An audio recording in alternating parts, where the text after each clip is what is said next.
This man was physically robust, yet he deliberately feigned injury. His purpose was to conceal weapons within his bandages, ready to assassinate the wealthy target at close range when the moment was right. But just as Mike was about to strike, the wealthy man was gunned down with multiple shots, killed instantly. Clearly, someone had beaten him to it. Mike instinctively turned around and caught a glimpse of a janitor cleaning nearby. He immediately gave chase. This was supposed to be Mike's final job, but he never expected someone else to steal his thunder. Panic-stricken crowds scattered in all directions, yet the janitor remained eerily calm, which only heightened Mike's suspicion that this was the real killer. Hiding behind a tree, Mike deliberately fired a shot in the janitor's direction. Sure enough, the janitor reacted with lightning reflexes, instantly drawing a gun from his jacket. With his identity confirmed, Mike quickly closed in, planning to take him out from behind. However, the man was cunning and ducked behind a pillar. Mike gripped his weapon and waited patiently. The moment his target showed himself, he'd deliver the killing blow.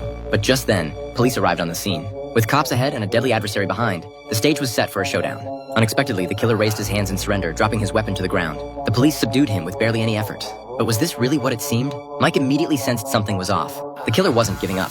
He was choosing the safest escape route, knowing that Mike posed a far greater threat than the police ever could. Indeed, once inside the police car, the killer brutally snapped his own finger, allowing him to slip his hand out of the handcuffs.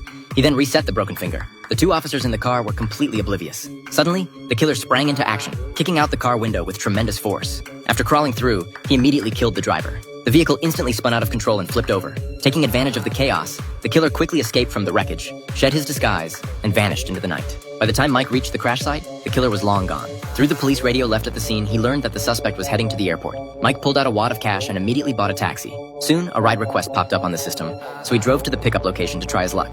Sure enough, as soon as he parked, the killer got into his cab. Mike calmly struck up a conversation about KFC's delicious food, and the killer remained completely unaware, thinking he was just dealing with an ordinary cab driver. After driving for a while, Mike deliberately took a wrong turn, sparking an argument with the killer. When his passenger began questioning him, Mike grew increasingly agitated and finally stopped the car in the middle of the road, refusing to go any further. The cab had a bulletproof partition, and Mike was trying to force the killer to get out so he could finish him off. But the killer wasn't someone to mess with. He couldn't stand a mere cab driver being so insolent. Just as the killer was about to get out to teach Mike a lesson, he suddenly noticed that this taxi had no license plates. This meant the driver was a fake. Both men instantly drew their guns in a tense standoff. Only then did the killer see the driver's true face. The person who had been trying to kill him all along was none other than Mike, a legendary figure in the world of assassins. The killer never expected to be targeted by such a heavyweight, but fortunately, he hadn't fallen for the trap. He pointed his gun towards some students playing soccer outside the window. This was both a threat and a warning. To avoid harming innocent bystanders, Mike immediately hit the gas and drove away. During the ride, the killer smashed the car window and tried to shoot Mike from inside the vehicle. The two men fought viciously in less than 3 feet of space.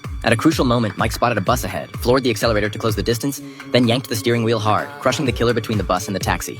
After several rounds of fierce combat, the killer's weapon was knocked away, forcing him back into his seat.